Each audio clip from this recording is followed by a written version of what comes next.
What up, everybody? Welcome to your 101st Android tutorial for the new Boston.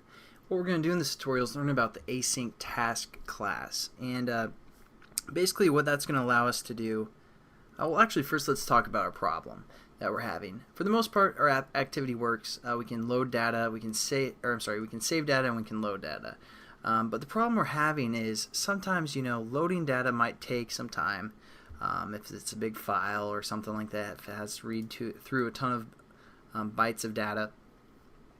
And right now what we're doing is we're doing all of that stuff within the same thread as our user interface, like the thread that handles our button clicks or touch methods, everything else. So it's pretty busy. And then we add something like saving and loading data to that. It's like, hey man, I'm doing everything. Start your own thread if you want to do some extra crap. So that's what basically the async task is going to allow us to do. We're going to be able to load data on a separate thread, so it won't really affect our processing speed.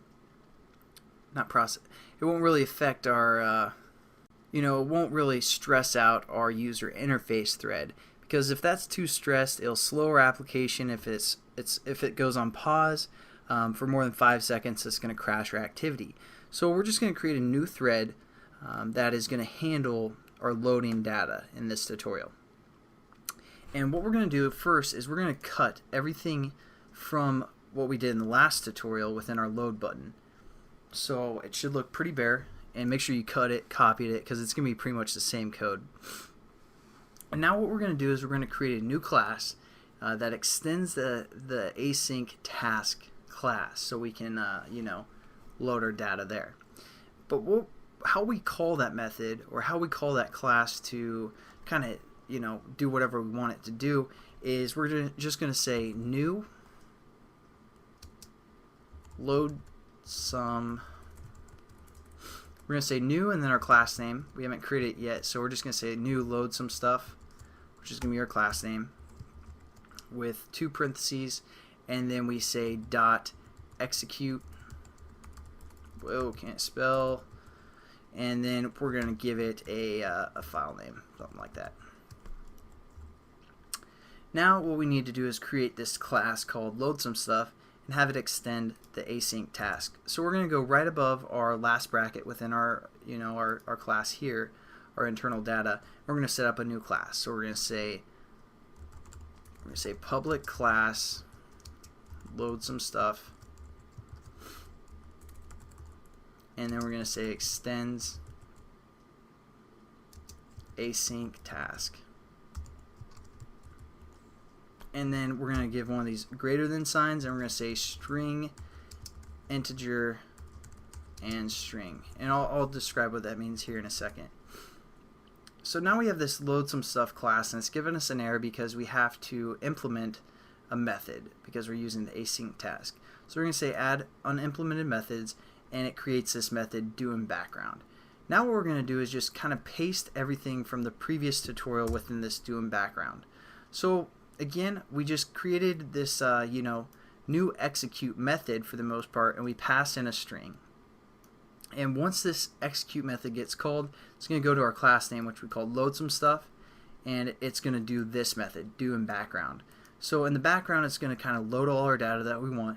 So we're just going to hit Control V for paste, and what we're going to do is this method is looking to return something. So instead of saying setting our text here, which we could still do, we're just going to say return collected. And again, collected was that string right here that we get, or that we set up, that reads kind of our data from our file input stream, again, that we created in the last tutorial. So after all that happens, if everything works properly, it's going to close our file input stream, and it's going to return the string called collected. So now let's talk about this setup here. As you can see, we extended the async task class, and now let's talk about these 3 parameters. The first parameter is saying, hey, what is being passed in? And since we're passing in file name, which is a string, we're going to set up this first reference as a string as well, or whatever you're passing in.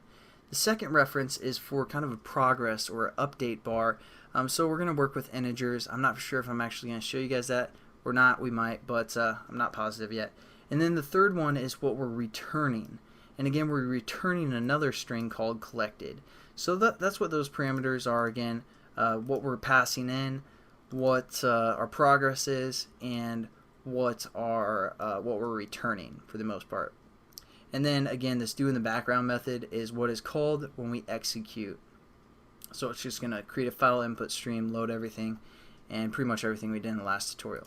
Now that's probably the end of this tutorial since we got our async task set up and we learned about this do in background method. I'm going to show you guys some more methods that we can use with this async task class as well. So I'll catch you guys then. Have a good one. Peace.